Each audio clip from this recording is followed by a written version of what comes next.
My name's Erica. Grew up poor, which meant you either got tough or got left behind. My family wasn't much, just me, Ma, and Pa.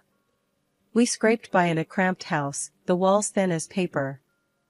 Early on, Ma put a needle in my hand, saying, "Stitch your own path, girl." And so I did. School was just the place I waited till I could get back to sewing. Teachers talked about math and history, but my mind was on fabrics and patterns. By 15, I was mending jeans and jackets for folks in the neighborhood. Life took a real turn when I met Tom. He was the cousin of my best bud, Sarah. I remember that day clear as crystal. We were at Sarah's family barbecue, and he was there, flipping burgers and laughing loud enough to scare the birds. "Hey, Erica." Sarah waved me over, a big grin on her face. "Come meet my cousin, Tom. He's been dying to meet the girl who fixed his favorite jacket." Tom wiped his hands on his apron and reached out. "That was you? Hell, you saved my life with that fix." I laughed, brushing a loose strand of hair from my face. "It was just a few stitches." "A few stitches," she says. Tom chuckled, giving me a look like I just pulled a rabbit out of a hat. "You're too modest, Erica." We hit it off straight away. He was easygoing, the kind of guy who'd give you the shirt off his back and make a joke while doing it. The more we talked, the more I liked him.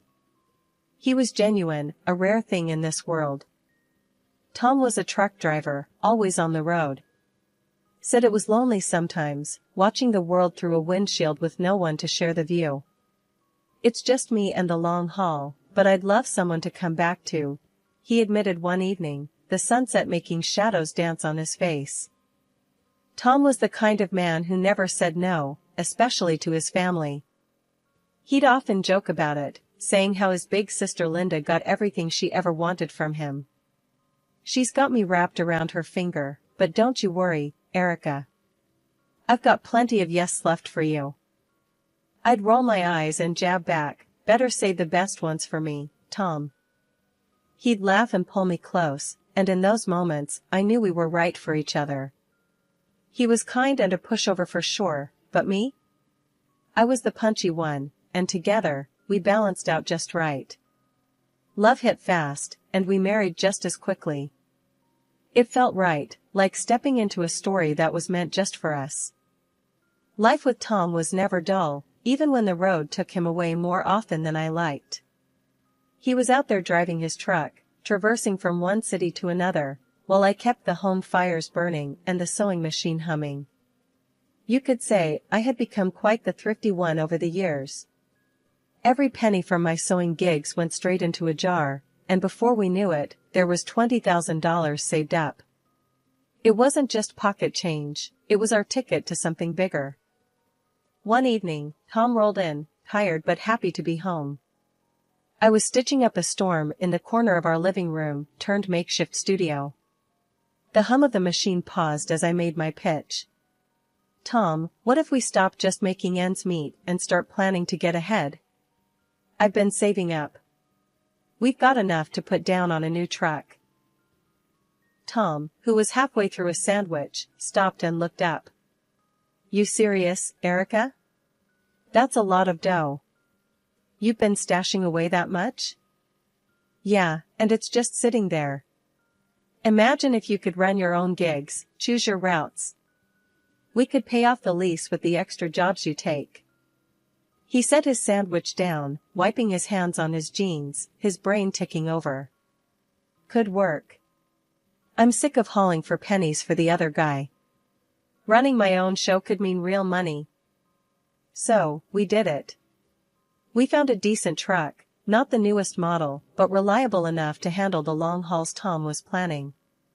The day we went to look at it, Tom was like a kid in a candy store, checking every part, talking shop with the dealer, so I barely kept up. "Erica, she's solid, good mileage, engine's in top shape. We take care of her, she'll take care of us," he said, his eyes not leaving the truck. I nodded, trusting his judgment. "Let's do it then. Let's buy our future." And we did. Papers signed, handshakes exchanged, and the keys were in his hand. Tom got his license sorted out for the new routes we'd scoped out, and soon he was taking orders for intercity trips. Money was tight at first, every cent counted even more than before. But Tom was pulling in enough jobs to keep us on track with the lease payments. Meanwhile, I didn't sit idle. My sewing had turned from a side hustle into a serious business. Enough so, that 3 years down the line, I opened my own small studio. It wasn't much, just a little space I rented out on the main street. The start was rocky, clients trickling in slow. But I kept at it, word of mouth started doing its thing, and my little studio began to see regulars. It was another 2 years of hustle, but finally, things smoothed out. The studio was bringing in a stable income, and we made the last payment on the truck. All that money we used to pour into the lease? Now it was ours to keep.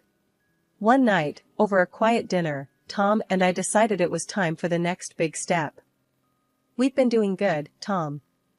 Really good. Maybe it's time we thought about getting a place of our own. A real house, not this cramped apartment. Tom, who'd been quietly listening, nodded. I've been thinking the same. We've worked hard, Erica. We deserve it. So, we started house hunting, and before long, we found a small townhouse. It was perfect for us, just enough space, a little yard, and a room that I could turn into a proper studio. We moved in, and it felt like a fresh start. Everything we'd worked for was finally coming together.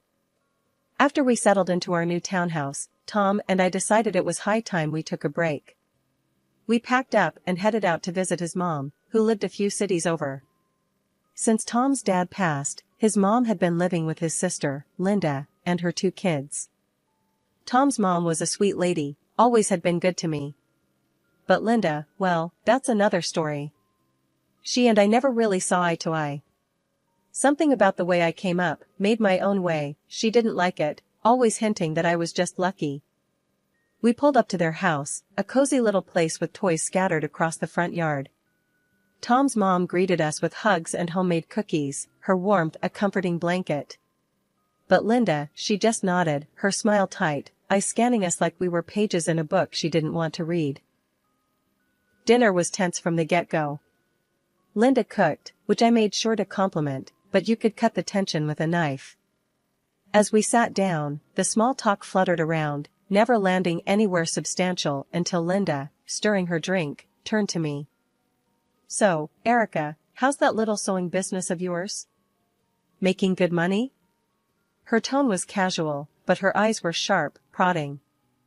I paused, fork in midair. It's a studio, Linda, and it's doing well, thanks. And Tom's trucking? I bet that's bringing in plenty, huh? She was leaning in now, her voice a mix of curiosity and something darker. I set my fork down, my appetite waning. Linda, I don't think it's very polite to dig into people's finances at the dinner table. I tried to change the subject, asked about her kids, her life. But Linda was like a dog with a bone, wouldn't let it go. The evening spiraled from there, her questions peppering the air until I couldn't take another bite. I think I'm full, I said abruptly, pushing my chair back. Thanks for dinner. I could feel Tom's eyes on me, the weight of an apology in his gaze. I headed to the living room, the echo of their whispers trailing me. Later, when Tom found me looking out the window, the room was dark, save for the streetlights casting shadows. He came up behind me, his voice low. Sorry about Linda. She's always been a bit much. I turned to face him, his features drawn in the dim light. Why do you let her talk to you, or to us, like that? He shrugged, a helpless gesture that didn't sit right with me. I guess I'm used to giving in to her. Keeps the peace, you know? But at what cost? I pressed, my voice firm.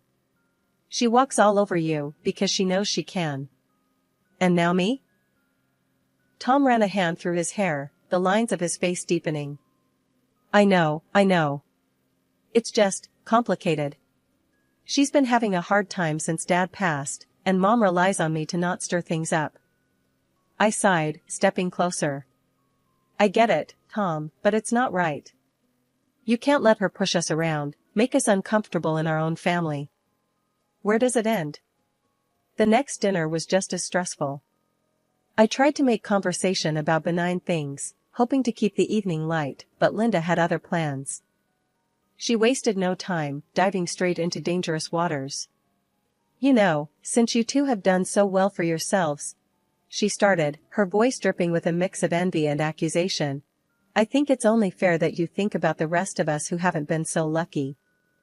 Tom shifted uncomfortably in his seat, looking anywhere but at his sister. I clenched my fork a little tighter, feeling the calm before the storm. Linda continued, undeterred by our silence. In fact, I think it's only right if you two give up your claim on Mom's property. After all, you don't need it. I do. I was stunned. Discussing inheritance in front of Tom's mother, who was very much alive and sitting right there, was beyond inappropriate, it was disrespectful. Linda, I can't believe you're bringing this up now, I said, my voice low and steady. It's Mom's decision, not ours or yours. But Linda plowed ahead, her voice rising. Oh, come on, Erica. You don't need the money. You don't need the house. I'm here with 2 kids, trying to make ends meet. It should be mine. I need it more than you do. Tom looked like he wanted to sink into the floor. He hated confrontation, especially with his sister, but even he looked like he might speak up this time. Before he could, however, his mom intervened. That's enough, Linda, she said, her voice firm, leaving no room for argument. I've already discussed this with my lawyer. The house will go to you and the children, and the money I've saved will go to Tom. That's final. Linda's face turned a shade of red I hadn't seen before. But the house is old. And Erica doesn't need the money, they make plenty. Tom's mom fixed a stern gaze on her daughter. The house being old doesn't change my decision, and it's not your place to comment on Erica's finances. What you need to do is stop counting on others and maybe get a job to support your children. Silence fell like a heavy curtain. Linda, mouth snapped shut and cheeks burning, didn't utter another word. Dinner ended quietly, and the rest of the evening passed with minimal interaction. The remainder of the week, I spent a lot of time with Tom's mom. The day we were leaving, she pulled me aside, handing me a small, ornate box. This has been in the family for years, she said, her eyes locking onto mine. It's filled with coins from different countries. I've added to it over the years. I want you to have it, to remember me by. I was touched, unsure what to say. Thank you, I will cherish it. Study them when I'm gone, she added, a hint of mystery in her tone. There's more to them than meets the eye. We hugged, a long, tight embrace that said everything words couldn't. It had been a month since our last, somewhat strained, visit to see Tom's mom. Life had slipped back into its normal rhythm, Tom returning from a long haul on the road and me buried in fabric and threads at my studio, rushing to meet an urgent order. That ordinary afternoon shattered with a single phone call. Tom answered his phone, his face draining of color as he listened. Linda? His voice was tight, worried. After a pause, his shoulders slumped. Oh, no. Okay, I'll be there. He hung up, looking lost. What happened? I asked, my heart sinking at his expression. It's Mom. She passed away, Tom managed, his voice barely a whisper. I felt a chill run down my spine. I'm so sorry, Tom. When's the funeral? Tomorrow, he replied, the word heavy between us. Tomorrow? That's so soon. Why didn't Linda tell us sooner? I frowned, concern lacing my tone. Tom shook his head, just as confused and frustrated. Before he could respond, I snatched the phone from the table and dialed Linda back, my pulse racing with a mix of anger and dread. Linda, why are we only hearing about this now? And why so rushed? I demanded as soon as she picked up. Erica, this really isn't your concern. I've been too upset, and we're trying to respect Mom's wishes. Linda snapped, her voice cold. And what wishes are those? I pushed, needing to understand her hurried decisions. Mom said only blood relatives should attend the funeral. That's why we're keeping it small. Just family, not you, Linda explained, a bit too quickly. Tom, overhearing the conversation, gently interjected. If that's what Mom wanted, then we should respect her wishes. I'll go alone. Linda's response was almost too quick. Yes, that's best. I'll see you soon, Tom. After hanging up, the silence in our home was stifling. I helped Tom pack, folding his clothes quietly, my mind racing with doubts about Linda's intentions. Despite my misgivings, I booked Tom's train ticket online, each click a reminder of the distance this situation was putting between us. He hugged me, tight and long, then stepped out into the fading light of day. I watched as he drove off, feeling a mix of sorrow for his loss and irritation at Linda's vague explanations and hurried arrangements. The quiet in the house was heavy, the kind that weighs on you, makes every little noise seem louder. I couldn't shake the sinking feeling in my gut. Why hadn't his mom wanted me at the funeral? We had a good thing, a genuine respect for each other. It didn't add up. Dragging my feet back inside, I noticed the small, ornate box on the mantel, one that Tom's mom had entrusted to me during our last, happier visit. I sat down, the box in my lap, my fingers tracing the intricate patterns carved into the wood before I finally opened it. Inside, nestled among various old coins from around the world, was a folded piece of paper, clearly her handwriting visible even before I pulled it out.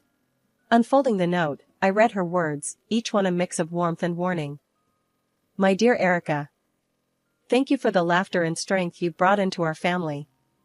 Please, make sure you are with Tom at my funeral. I know Linda well, she will try to sway him to give up his rightful share, playing on his kind nature. I trust you to stand by him, as he may not have the heart to stand up to her alone. I read it twice, then a third time, each word sinking in deeper. Linda had lied. She'd played us all, hoping to manipulate Tom in my absence. Rage bubbled up inside me, not just for the deception, but for the sheer audacity of her plan. I grabbed my phone and dialed Tom's number, pacing the room as it rang. Erica? What's up? I'm still at the station, Tom answered, his voice tired. You need to wait for me, please. Don't get on that train. I'm on my way. I didn't wait for his response. I ended the call, grabbed my bag, and headed out the door. My mind was racing as I hailed a taxi to the station. Traffic seemed to conspire against me, every red light a barrier to my urgency, but I made it just in time. Walking into Tom's late mother's house felt like stepping onto a stage where a drama was already in progress. The moment Linda saw both of us, her face twisted in a mix of surprise and anger. She almost sputtered. What are you doing here, Erica? Nobody called you. I met her glare steadily. I came to say goodbye to your mother, I said simply. Linda huffed, turning away to hide the fury in her eyes. The funeral was a modest affair. I stayed at the back during the ceremony, saying my silent goodbyes to a woman who had shown me nothing but kindness. Afterward, everyone returned to the house. The mood was somber as we gathered in the living room, waiting for the notary to arrive and read the will. Linda paced nervously, casting glances at me that could freeze boiling water. When the notary finally cleared his throat and opened his briefcase, everyone settled down. As per the last will and testament of Marjorie Ellen Davis, he began, his voice formal and echoing slightly in the hushed room. Linda's eyes were locked on the papers as the notary read through the legal jargon to the heart of the matter. To Linda, I bequeath the family home and all contained within. To Thomas, I bequeath the sum of $400,000. The reaction was immediate. Linda's face crumpled into tears, her sobs theatrically loud. But how can I live in that house? It's falling apart. I have no job, how will I provide for my children? Tom, ever the soft heart, looked at his sister with something akin to guilt. His eyes met mine, filled with a turmoil that said he was torn by his sister's pleas. The notary, unfazed by the display, asked if there were any questions. Linda, through her tears, begged Tom directly. Please, Tom, think of my kids. They're your nieces. We need that money more than you. Tom opened his mouth, likely to offer some kind of compromise. That was his nature. But I couldn't stand it anymore. I stood up, my chair scraping loudly against the wooden floor. The room fell silent, all eyes on me. Linda's sobs hiccuped into a shocked silence. Enough, Linda, I said, my voice steady and clear. Everyone in the room turned to look at me, surprised by the force in my voice. I know what you've been trying to do, and it's going to stop, right now. I pulled out the note, unfolding it with shaking hands, but a firm resolve. I read it aloud for everyone, my voice echoing in the suddenly quiet room. Please make sure you are with Tom at my funeral. I know Linda well, she will try to sway him to give up his rightful share, playing on his kind nature. Linda's face went from sad to furious in a heartbeat. When I finished, she looked around, seemingly gauging if anyone would come to her defense. When no one did, she finally spoke, her voice venomous. I deserve that money more than he does, she spat, standing up to face us all. I have kids to care for, a house that's falling apart. Why shouldn't I have it? It was Tom's turn to stand.